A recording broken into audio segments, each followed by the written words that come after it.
تعالوا معانا بقى النهارده نشوف تزيين التورتايه الجميله بالفاكهه هنعملوها ازاي مع بعض.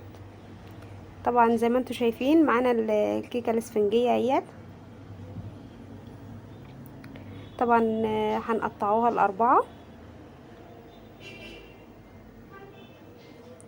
طبعا انا كنت عامله دي الاسبونج معايا، طبعا ده نص كيلو من دي الاسبونج، وانا كنت عامله معاكم الكيكه الاسفنجيه على قناتي على اليوتيوب. ماشي، فانا قلت اجيب بس التزيين كده عشان تشوفوا بس يعني الفكره في التزيين بس. طبعا انا هقطعها كده. انا طبعا عملتها قبلها من بالليل. انا مثلا عايزه زي يعني عايزه اعملها قبلها بيوم، فانا قطعتها من بالليل، يعني جهزتها من بالليل. فطبعا انا قطعتها كده. هقطعها معاكم اربعه كده. طبعا دلوقتي اهيت زي ما انتم شايفين 4 طبقات اهيت. وهبدا ان انا اعمل بقى الكريمه. طبعا معايا كده كوبايه الا ربع كده من السكر، ومعايا ده ربع كيلو من الكريم شانتيه اللي هو المتحده. وهحط كوبايتين ميه متلجه. معايا كده ميه متلجه، لازم الميه تكون مطلعاها متلجه.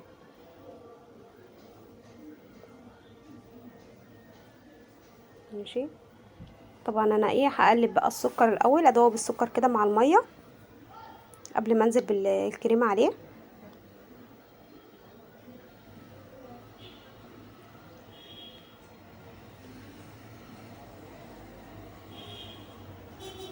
طبعا هحط كده، ده معايا ربع كيلو، انا جبت كده ربع كيلو. إيه، هبدا كده ان انا احطه، وبعد كده اضربه بقى بالمضرب الكهرباء كده لغايه بقى ما يتضاعف حجمه خالص ويهيش معايا كده.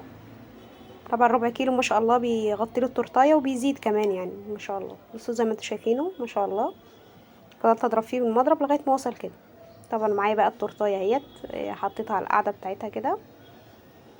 وجبت كده معايا كوبايه من الميه وعليها معلقه كبيره من السكر، ونقطه فانيليا كده من الفانيليا السايله. وهبدا ان انا اسقي بقى الكيكه. هي الكيكه كانت ما شاء الله طريه مش محتاجه، بس انا قلت برضو يعني عشان تبقى طريه اكتر كمان. وطبعا كده هثبت عشان اثبت قاعده تثبت التورتيه كده على القاعده بتاعتها. وهبدا بقى ان انا احط كده الكريمه، اوزعها كويس كده عليها.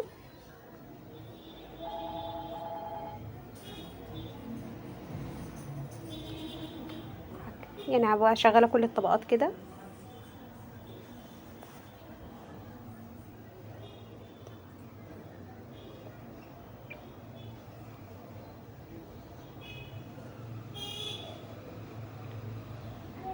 برضو اهم حاجه ان انت تزقيها عشان دي تورتايه، فلازم التورتايه تبقى معانا تكون التورتايه طريه كده يعني وحلوه. حبيبي حودة والله حبيبي. والله الحمد لله، انت عامل ايه يا حودة؟ ماشي. وادهم ايه اخبارك؟ لازم تجلسيها كويس. ليه كده؟ ماشي راح فين؟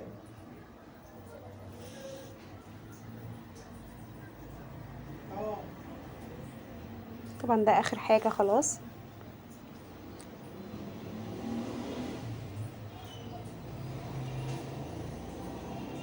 اه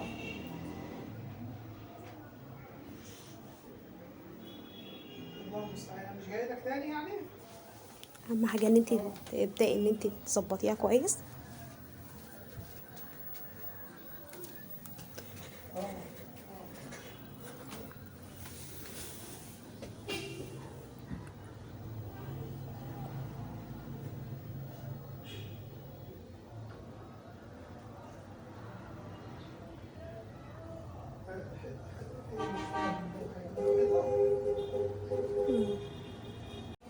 طبعا احنا كده تبداي تجلسيها كويس وتظبطيها خالص. وطبعا معايا صوص فراوله وصوص شوكولاته زي ما تحبي حطي. هعمل لها نص شوكولاته ونص فراوله. وطبعا ما تنسوش بقى لو عجبكم الفيديو ما تنسوش بقى اللايك والشير، وزوروا قناتي على اليوتيوب، قناه اكلات بسيطه منوعه.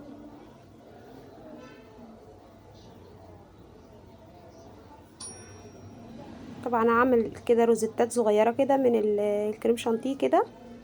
برضو هعمل يعني عملت لها برضو روزيتات صغيره من فوق ومن تحت، برضو من الجنب من تحت.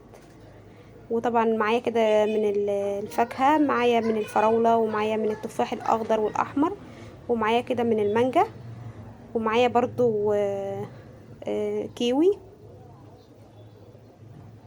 ماشي، قطعي المانجا بقى كده ايه شرايح كده صغيره، وانا قطعت المانجا هي زي ما انتم شايفين. وهبدا بقى ان انا ارص ايه كده اول حاجه من المانجا. اول حاجه كده من المانجا اهيت، ظبطيها كده بالراحه.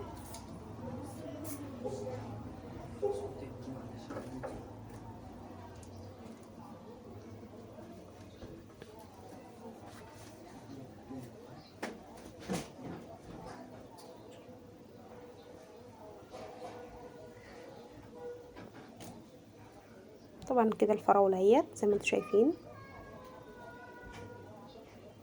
وطبعا انا معايا اللي هو جيل التلميع، عشان طبعا انا معايا الفاكهه طازه وكده، لازم يكون معاكي جيل التلميع ده.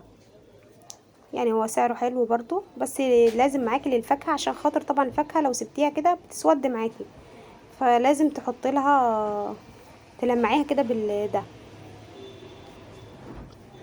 اللي هو عنده مستلزمات الحلواني، بيبقى عنده كل حاجه بتخص يعني التورتايه وكده، بتجيبيها من عنده. طبعا زي ما انتم شايفين كده معايا كده من التفاح واحده من الاحمر وواحده من الاخضر. هي طبعا ما اخدتش معايا فاكهه كتير ولا حاجه، يعني هي حاجات بسيطه خالص من الفاكهه. يعني انت ممكن تجيبي من كل حاجه مثلا نص كيلو ممكن، لو عندك كمان يعني حاجة يعني من الحاجات من الفاكهه حاجات بسيطه، بتاخدش فاكهه يعني بتاخدش حاجات ياما، والله مش مكلفه يعني بالدرجه ولا حاجه، بس هي حاجه بسيطه بس تفرح اولادك وكده. بصي ما شاء الله.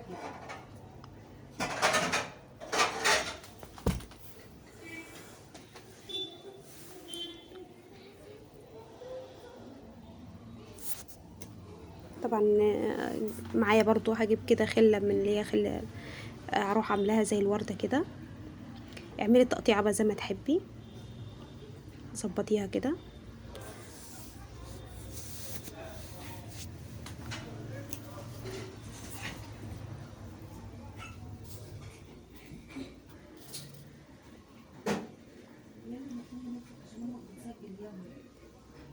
طبعا ايه بداي ظبطيها كده زي ما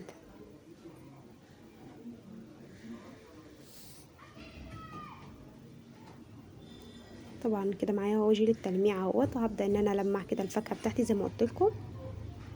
يا رب النهارده كده يكون الفيديو عجبكم وخفيف عليكم، والسلام عليكم ورحمه الله وبركاته.